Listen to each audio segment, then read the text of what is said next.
And hello, everyone. We are back. Welcome to Between the Seams with Marty and Mack, brought to you by the Triple Play Fantasy Network. This is episode 6, and we are recording bright and early on a Saturday morning. Mack, how are we doing today? Wonderful. I rolled out of bed like 30 minutes ago, had a clean 8 hours of sleep. Beautiful. And here we are. How are you? I'm doing really well. I'm excited to talk baseball on a Saturday morning. And you know what? We're going to make this episode, we're hitting 30 minutes. We're going to hop right into it. This is what Mac we're gonna has a Mimosa Saturday ahead, and I refuse to not let him enjoy at least 2 of them, because if you get 2, you might as well got 3, which means probably you're at the bottomless point, and then, you know. And they're free. They're free. It's a free Mimosa Saturday. Well, then, you know what? We're just going to hop into it then. But as we begin this, let's review really quickly overall how we're doing so far. So, listeners, thank you for sticking with us this whole time. We finally went over, we finally reviewed our stats from the first 4 or 5 weeks of the season. And so, Matt, quickly tell me how you doing so far. Okay, so caveat, I haven't gotten to pitching yet. I started on pitching, and This stuff takes longer than I thought it would. It takes a while, but I also, I had like a crazy day. Long story short, I walked at my graduation yesterday, but I didn't know. I didn't know. Thank you. I didn't know I was supposed to walk. It's a story for another day, but I didn't realize that I had enough credits to walk at the graduation already. And then I found out on Monday. So I've been scrambling all week trying to get ready for that. So the beginning of the week, I was like, I'll for sure have time for this. At the end of the week, but I got to hitters. And hitters, I am doing pretty well. Let me pull her up. I'm at 284 average. This is streaming over 4 weeks. Your batters are batting what? Well, let's see. Running totals to 286 with a 372 on base percentage. Listeners, hey, you got to be listening to Matt's baseball or hitter recommendation. That's unbelievable. I'm sure my pitchers aren't doing great, but I had 8 home runs, 39 ribbies. 67 hits out of 266 at bats. So that's so crazy. 266 plate appearance, 234 at bats. Wow. And I'm at here's mine for hitters and pitchers. So hitters, it's crazy. 249 average, 66 hits out of 265 at bats, 8 home runs, similar to you, 36 RBIs, 35 runs, and 4 stolen bases. So nice. I've only got 1 steal, so I'm stepping it up. This week, I already stepped it up, though. A little bit of a hint for what's to come. Yeah, but only Jerson 1 steal. Profar was supposed to be my steals base guy. We'll get into it, but it's not good. And then pitchers, I'm shining, man. Through week 4, 91.6 innings pitched, 9 wins, 2.54 ERA. 1.15 whip, 76 strikeouts. Wow, very nice. I know my numbers aren't going to look like that. My Ks are a little low. I mean, 91 innings pitched, 76 Ks, but 2.54 ERA, and we're just streaming here. So I'm very happy with that. Yeah. Oh, yeah. Awesome. All right. Well, hey, tell me right now, week 5, how do we do with hitters? We'll start with hitters. Hitters, week 5. Okay, so it's hard to say. Decent, but not the best. So number 1 is Bobby Dahlbeck. We had Colton Wong and Robbie Grossman. I had La Stella on there, but La Stella got hurt and he hasn't played all week. And Grossman was my honorable mention, so I'm just going to slot him in because La Stella did nothing. So Dahlbeck was 2 for 15. He hit a home run last night. K'd like over 50% of the time. So that's Dahlbeck for you. Yeah. You don't want Dahlbeck in a points league, especially a points league that has negative Ks, unless he's hot. He's still hitting the ball hard when he's making contact. But yeah, it was a Dahlbeck week. He had a monster homer. That's about it. Colton Wong was 3 for 23 with 1 double. He was so hot last week. This is what I was talking about. Is it's so hard to chase the hot guys because Yep. And that was weird. It is so hard to chase. I mean, it is hard to chase hot guys. Usually they're fast. I would imagine. Yeah, they're fast usually. 3 for 23 with 1 double following the week where he was batting like 500. But I mean, guys don't usually have 2-week stretches. A lot of times it's like 7 games or whatever. So whatever. But Robbie, my man, was 4 for 21, which not great, but he had 3 runs, 3 RBIs, and 3 steals. Which I have him in my 20-team dynasty, and those 3 steals have come in clutch. Huge. They've basically won my steals category just by themselves. So I'm pretty happy with that. How about you? Yeah, so my week 5 hitters have been absolutely horrible. Okay. Horrible. So sure. Jesus Aguilar, kind of in that same breath as Colton Wong, where, we're just the week was, the wave was the week 2 weeks ago, last week, and now it's kind of the waves crashed. So 9 at bats, 1 hit, 1 run, 1 RBI, broke my heart. Batting 111. It's a lot of ones in there. Adam Frazier, Pittsburgh, so the second baseman, again, not good. 12 at bats, 3 hits. So he was my shining star with 3 hits. That's not good. 1 run, no other counting stats, not even steals. So Adam Frazier did not work out. And then Jerson Profar was going to be, my dark horse here for a couple, maybe a steal or 2. He currently has 0. He only has 6 at bats and 1 hit. So, we still got the weekend. We got Saturday, we got today, we got tomorrow. So hopefully we can, see it somewhat turn around. But yeah, not a good beginning for the pitchers. But as we've seen with our stats, it can change around. It's a long. It can turn around. So let me know. How about your week 5 pitchers? How are we doing on the mound? Pretty good, actually, which is not bad. I was expecting. Yeah, let's just get into it. Kwang Hyun Kim. Not your best start ever. He went 4 innings. He just wasn't very efficient. Okay. But he only allowed 1 earned run. He had 2 hits, 3 walks, 2 strikeouts. If you ever read any of Nick Pollock's starting pitcher roundups on Pitcher List, you'll know it's quite the minimalist box score. He keeps track of like what has the least amount of stats when it's added up. 1 earned run, 2 hits, 3 walks, 2 strikeouts is a pretty crazy minimal start.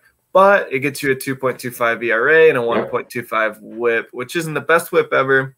But over to J.A. Happ, who had 5.1 innings pitched. Again, 1 earned run, 4 hits, 1 walk, 3 strikeouts, 1.69 ERA, and a 0.94 whip. I'm not mad about that. He has another start this week. We'll see how that works out. And then Tyler Anderson, my shining star. I saw you liked my tweet. Wow. Yeah, I was watching that game. I was like, what a man. I said, there's no way Tyler Anderson's going to do what I think he can't do. And he couldn't do it. He couldn't do it, but I mean, it doesn't matter. I mean, that was, I don't want to steal your thunder. How do you do it? I mean, he got the loss, which sucks, which shows you how like decisions work. I don't know. It sucks. But 6.2 innings pitched, 2 earned runs, 2 hits, 3 walks, 5 strikeouts. Now, I didn't have a great strikeout week, that's for sure. But he no-hit the Padres through 6.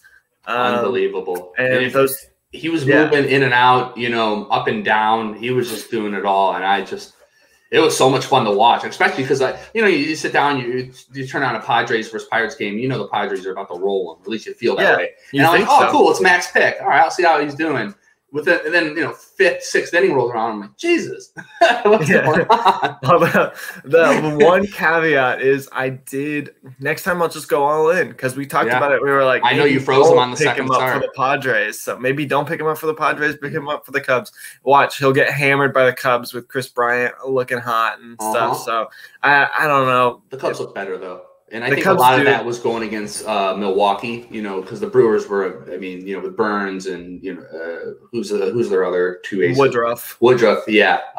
They played them something like 6 times in the first 2 weeks. So which rough. I don't want to face Burns and Woodruff 6 times. That's crazy. There you go. But yeah, so maybe we'll see. I still have faith in Tyler though. He has 3 pitches. His fastball's not great, but his other 3 pitches are really, really solid, and they tunnel well with his fastball. It's not electric stuff, but so he's not going to get a ton of strikeouts, but it's good stuff. Yeah, and so far this year, he's 33 innings pitched. He has 31 Ks, 3.24 ERA, and a 1.14 WHIP, and 2 quality starts. So they're letting him go, into the, pretty long into the game. And you're the Pirates. Why not? What are you going to put in there? Chris Stratton? Yeah, nobody. Yeah, well, and Tyler Anderson's last 2 starts, they're quality starts. So nice. All right, we're moving up. The Cubs again at Chicago. So we'll see how that goes. All right. Well, I'll take a look at mine here. Let's see. Where are you? Nick Pivetta. Nick Pivetta against Tigers in Baltimore. He still has to go against the Orioles yet. Yusei Kikuchi versus the Orioles, and then Brady Singer versus the Indians. So let me bring up my little spreadsheet here that I finally made. So Nick Pivetta, you can hear my dog. He's kind of freaking out, but that's just – it's the life of a dog dad, man. It just never stops. Dog dad life. It's a real thing. So, Nick Pivetta, 5 innings pitched against the Detroit Tigers, 3 earned runs. He got the win. He got 8 Ks. A little elevated of an ERA, but you're streaming. You'll take it. You'll take 8 Ks and a win. Yusei Kikuchi, he went 7 innings strong, gave up 3 runs, didn't get the win. But he also had 7 Ks, and he ended with 3.86 ERA and a 0.86 WHIP. So helped out, kept your ratios flat. Maybe you probably lowered your WHIP a little bit. Yeah, just 7 Ks. If you streamed one of my guys and one of your guys, you had all the Ks from your guys and the ratios from mine. So you just gotta. We don't know which ones are gonna pop off, but you gotta do a hodgepodge of them. Yeah. And then lastly, Brady Singer. So he went 2 innings, 4.76 ERA, 1.06 WHIP, only 3 Ks. So nothing too flashy there against the Indians, but he held it down. Did you see all that? I actually. He flipped out on Angel. Yeah, he flipped out on Angel Hernandez. He did what everyone ever wants to do to Angel Hernandez. I like Singer. Yeah, he's a funny hothead type of guy. Did you see like the tweet where it was like him freaking out against Angel Hernandez and then him freaking out against a rain delay? Like it was Pitching Ninja. It was that's what it was, Mechanics, Rain versus Angel Hernandez.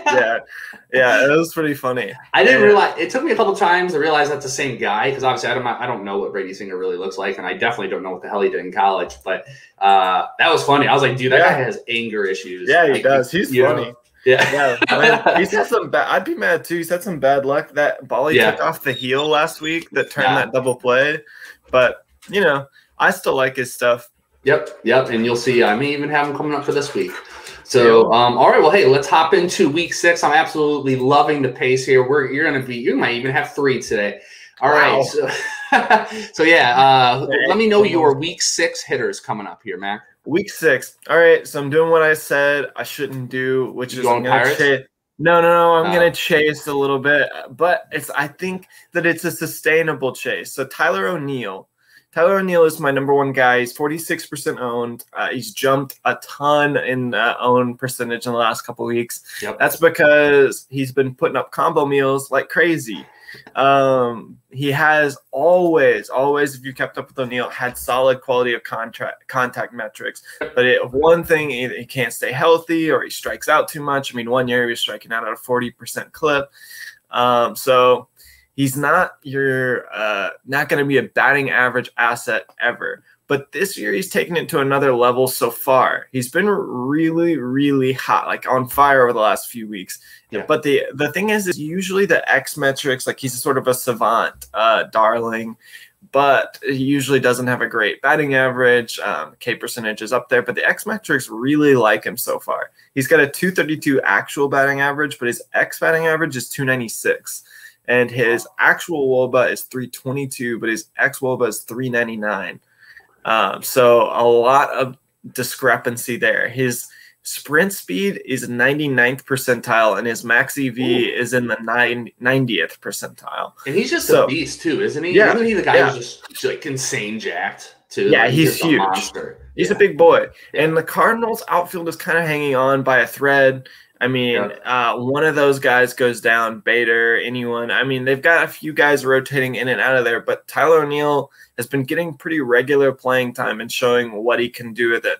He's one of those guys, he's got the raw power and sprint speed combo of only like Buxton, and Acuna. He doesn't really have the plate approach to go with it, but I was looking at his plate discipline, and last year his meatball percentage swing was like 75%, and this year it's in the 90s.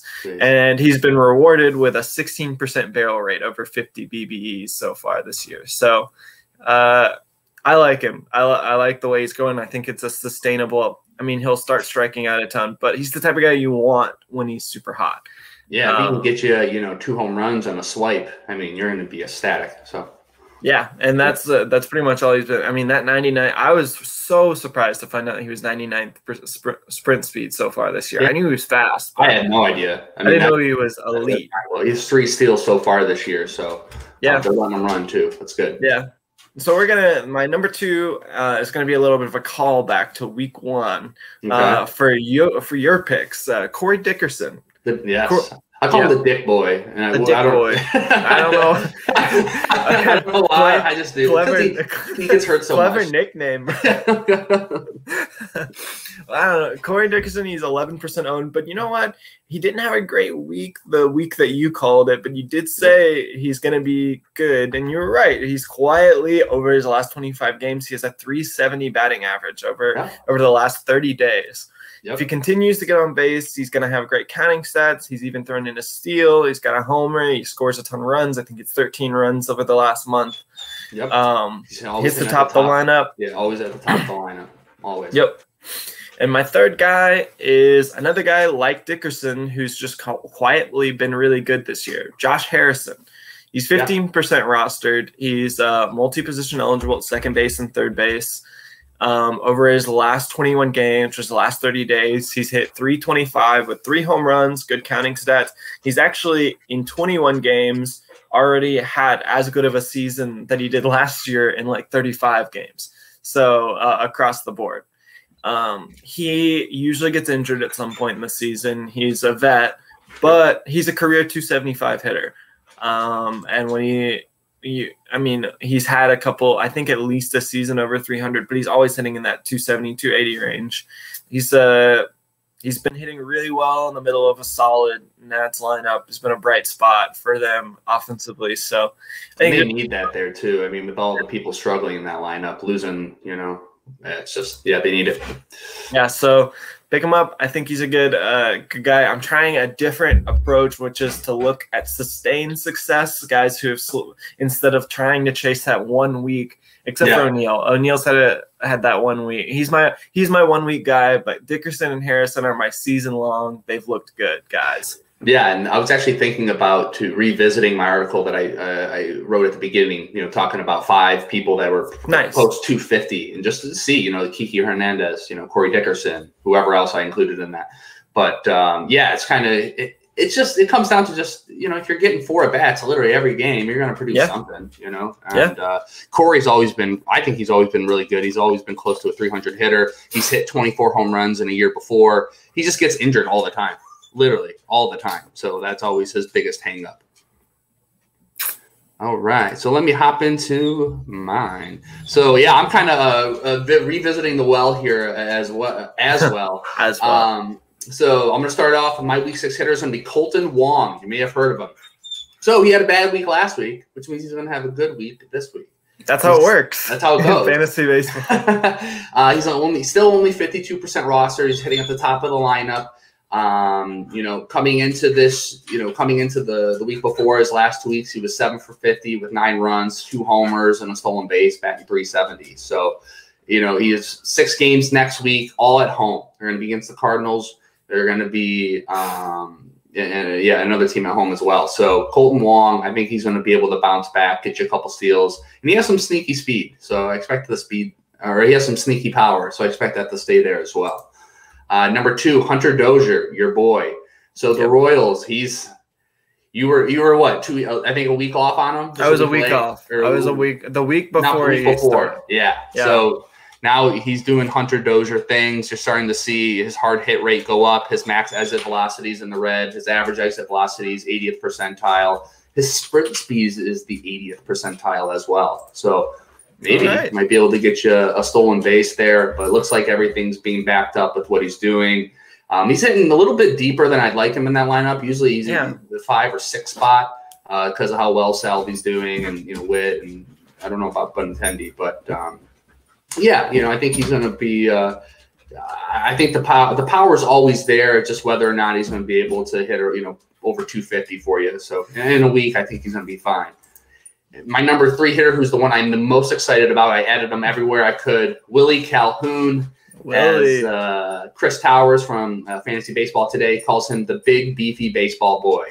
And that's exactly who he is to me.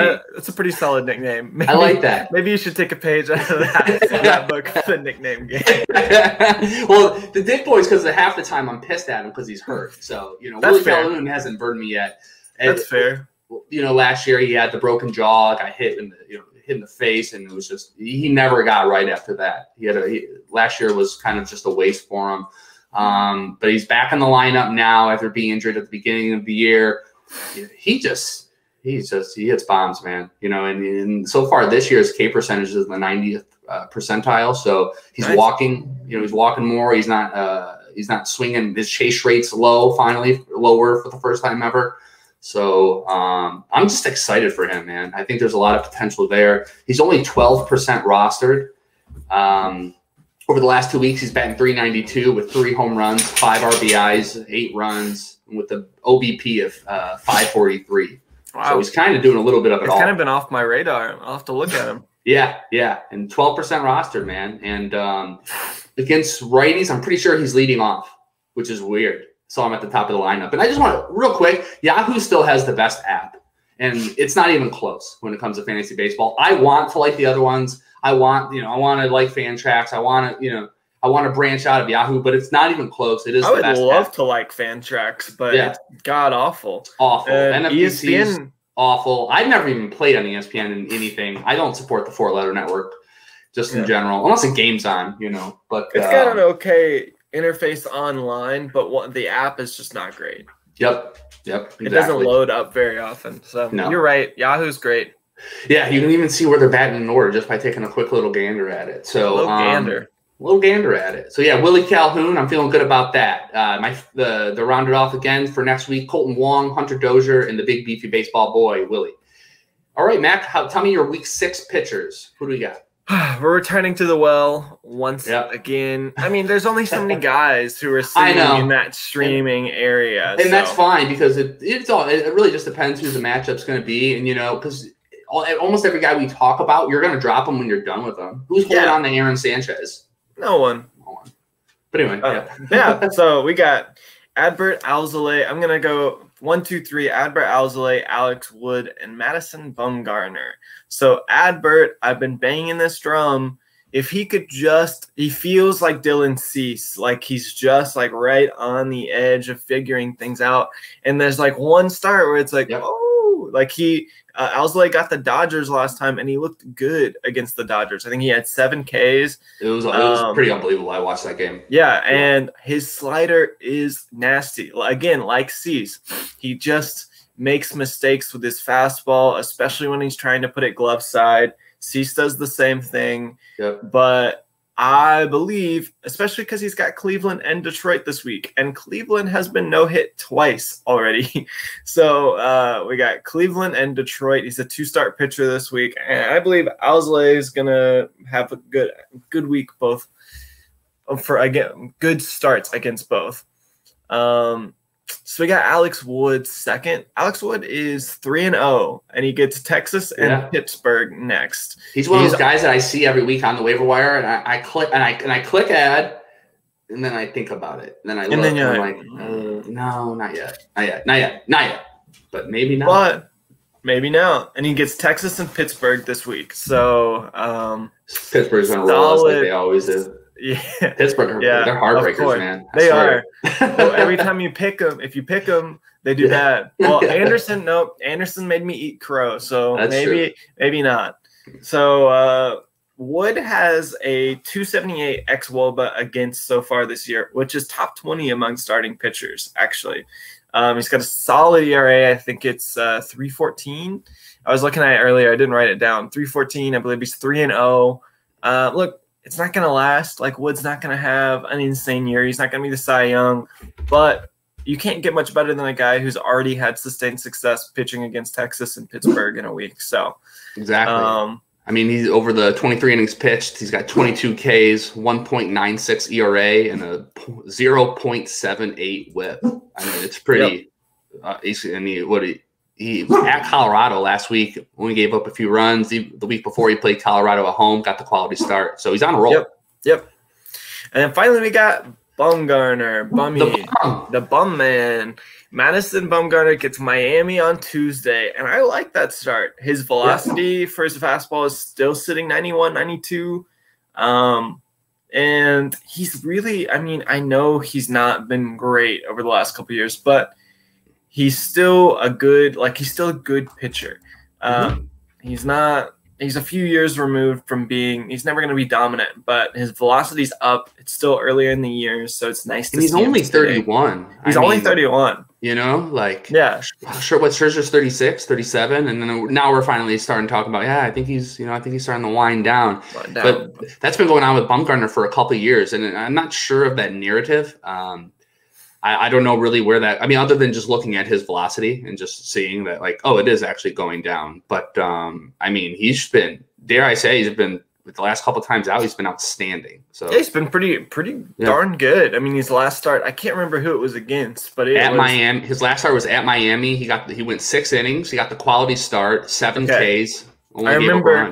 I remember it being a really good start. I just couldn't remember who it was against. So I like him again. That you got him. So I like him again against Miami. I don't think Miami's that dynamic of an offense, and they've kind of been in a slumber since Chisholm went out. So I like that. 3 pitchers: Alzolay, Alex Wood, Madison Bumgarner. I like it.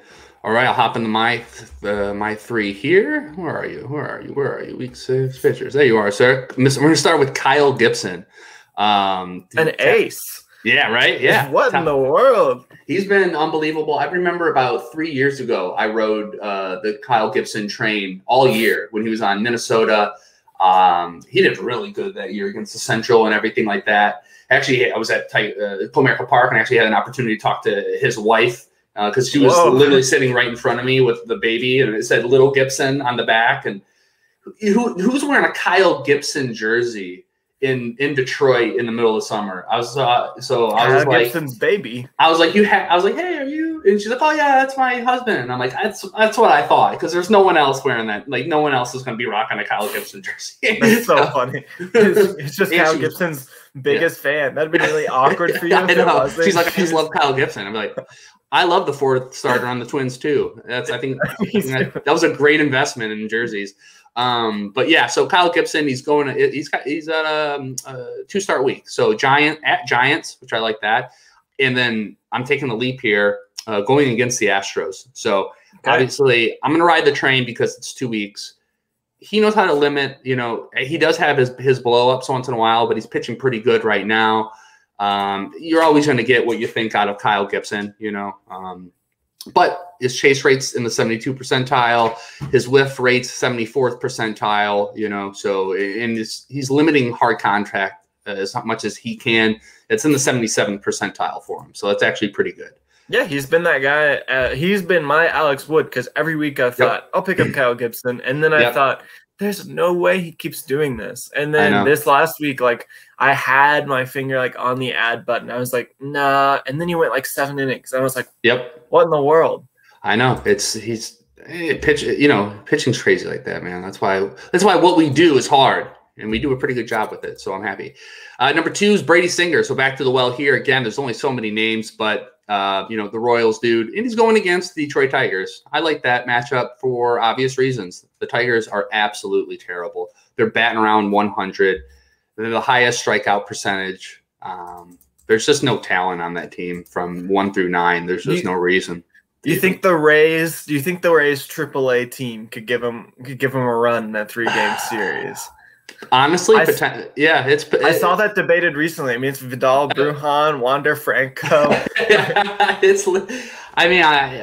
We joke, Patino. But I mean, it might be close. It's less of a reflection of how good AAA Rays are, and just how like piss poor, like with the product they put on the field for the last few years in Detroit.